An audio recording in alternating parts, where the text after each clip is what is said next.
what I'm going to do is I'm going to add LUTs to these things so that it's a look basically, so it stops looking so loggy, I guess. It's not, this is shot in log. It's a very flat profile. So let's add a look to these so it looks a little bit better. I'm going to go to my green screen and we're going to go to, let's hit Command Return or Control Return, and we're going to type in Lumetri. And we're going to go to my Lumetri color there, and I'm going to hit Return. It's already selected, hit Return, and it adds it to that layer there. Doesn't matter if I'm going to do this. I'm going to do this before my key. I'm going to drag it to the top because that's going to affect my key. It'll make my key better. In fact, I'm going to reset my key right here. But now on my Lumetri panel at the top. So this is in a downward workflow. If I do the look first, it will base the key off of the look. If you do it afterwards, it'll do it before the look. And it will key better if it doesn't have the log, if it's not trying to key the log. So I'm going to select the Lumetri color. I'm just gonna right now, you guys can mess with this with your curves and create like a good color contrast here, or a good contrast level by doing maybe a curve or something like that, and then messing with the saturation. For this, I'm just going to do a little quick, I know there's a good little look under basic correction. I'm gonna go down and say, let's do the D-log. This is actually a Canon one, but it works pretty well for this. I think this was a Sony that this was shot in.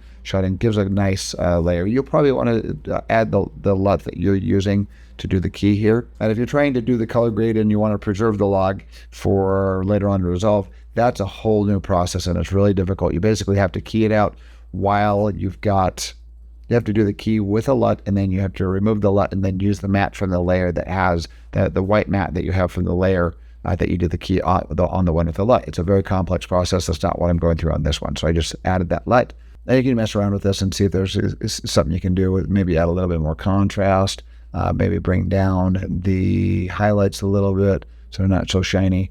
There we go. And let's say I like that. Maybe a little more saturation here and kind of get this to where, and saturation will actually help key out a little bit better too. So I come to the saturation, see the green get greener. So now that I've got that done, the next layer below, I'm going to do a key here.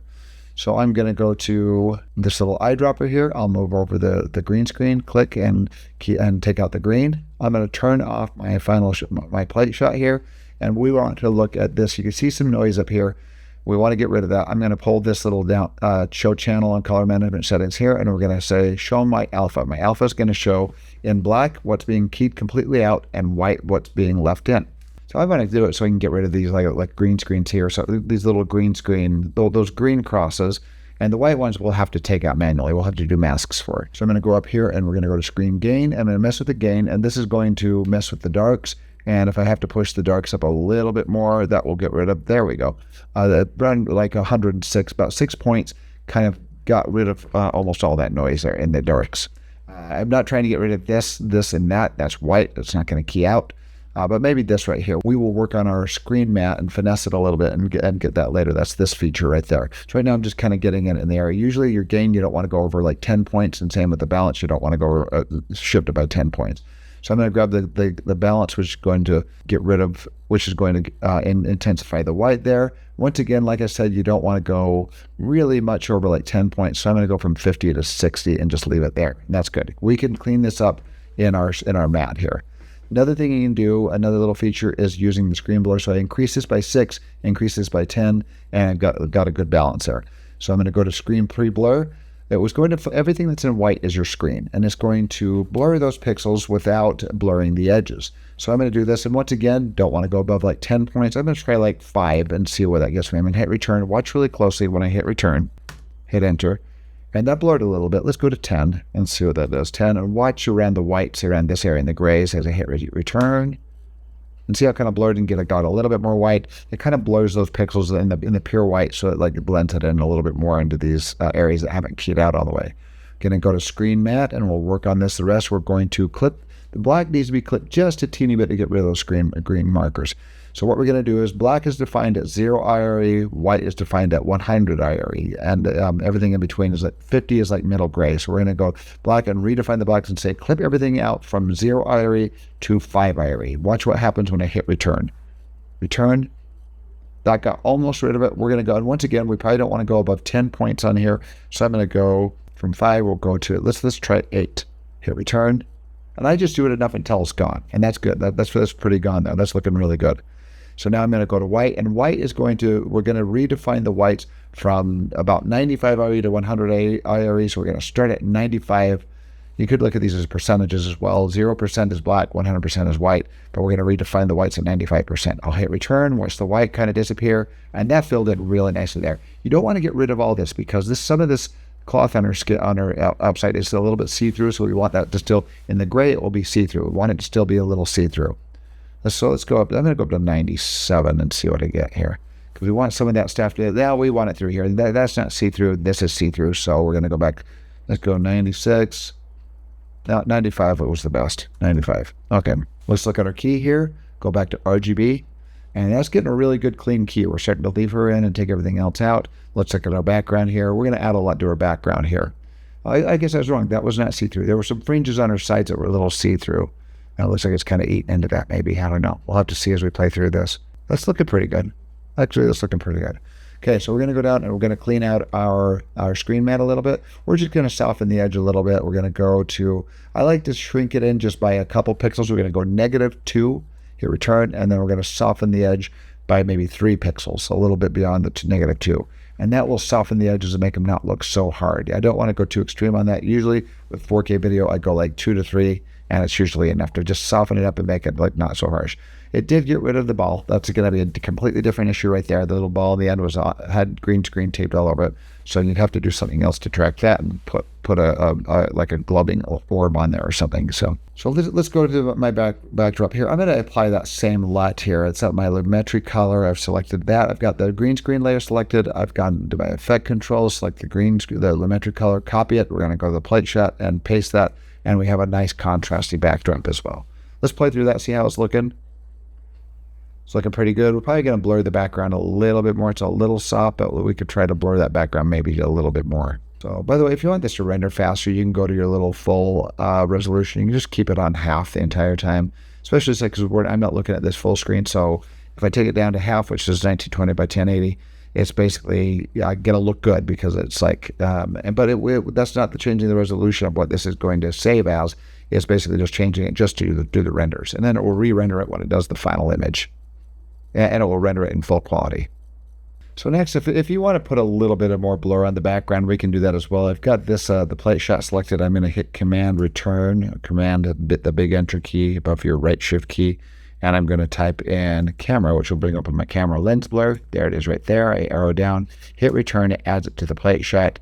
Let's move up here to my lumetri, collapse that so I have more space, and we're going to put this maybe up to 10. Watch what happens when I go. Here's 0. That's what it looks like as it was shot. A little out of focus already, but I'm going to go, let's try 10, hit return, and then look at the background there. So that looks pretty good to me. I like that amount of blur there.